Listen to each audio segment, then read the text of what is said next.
Okay, I'm going to do a few examples of what we have in our homework tonight, and then I'm going to do a second video that posts actually working through a couple of the homework problems. So using my product of powers, what we learned for the property that is called the product of powers is that we know we can add exponents of like bases. So let's take one that's a little more challenging than what we did in class. We have x to the 4, y to the second, and x to the 1, all multiplied by each other. I'm going to write in a little 1 just to remind myself what I have to do with that. So my x's are like, so I can add 4 plus 1, and I get 5. So all I'm looking for here is the exponents. Excuse me, here is that. Okay, and then my y, I'll just write in like this because I don't have anything that I can add it to. Okay, and then my second problem here, 4x to the 2, y to the 4 times 2x to the negative 4, y to the negative 3.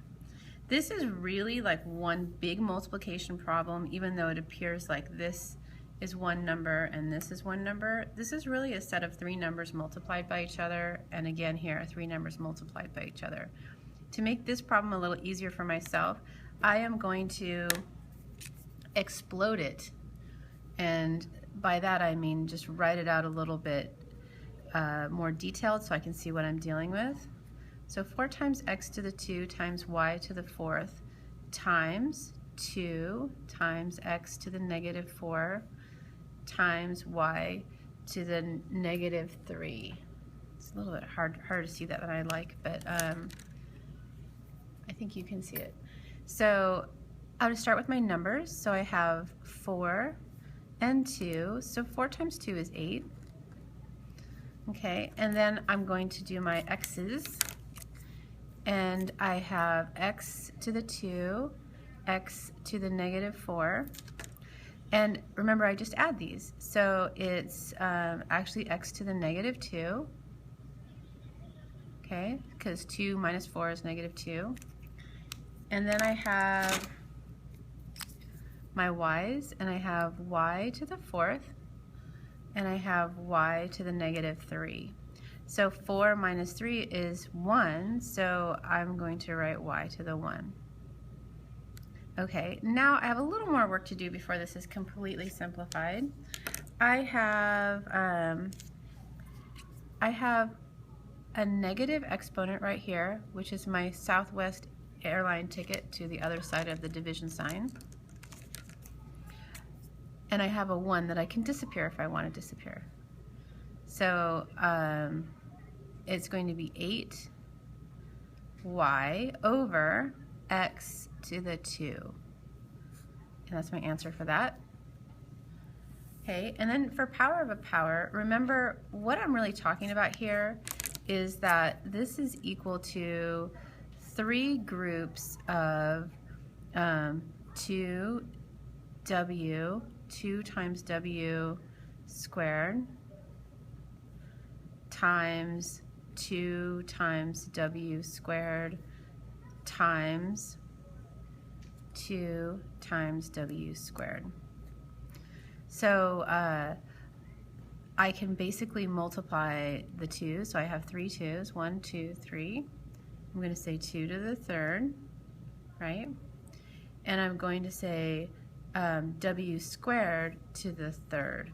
So because there's 3 of these, I can just add these, right? So 2 plus 2 plus 2 is 6. So I can just say w to the 6. If I want, I can simplify this even more by doing 2 times 2, which is 4, and then again times 2, which is 8, w6, w to the 6th. Okay? Now here's another interesting one. I have x to the 3rd over negative 1.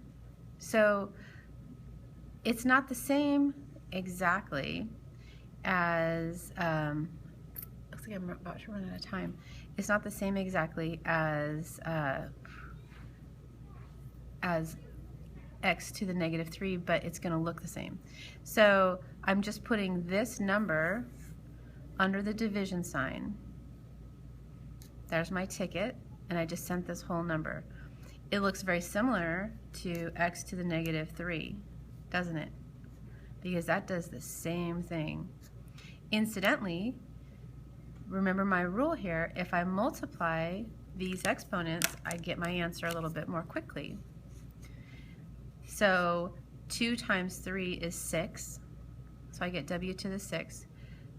3 times 1 is 3. And then here in this problem, negative 1 times 3 is negative 3, which is a 3 under the division sign. Okay.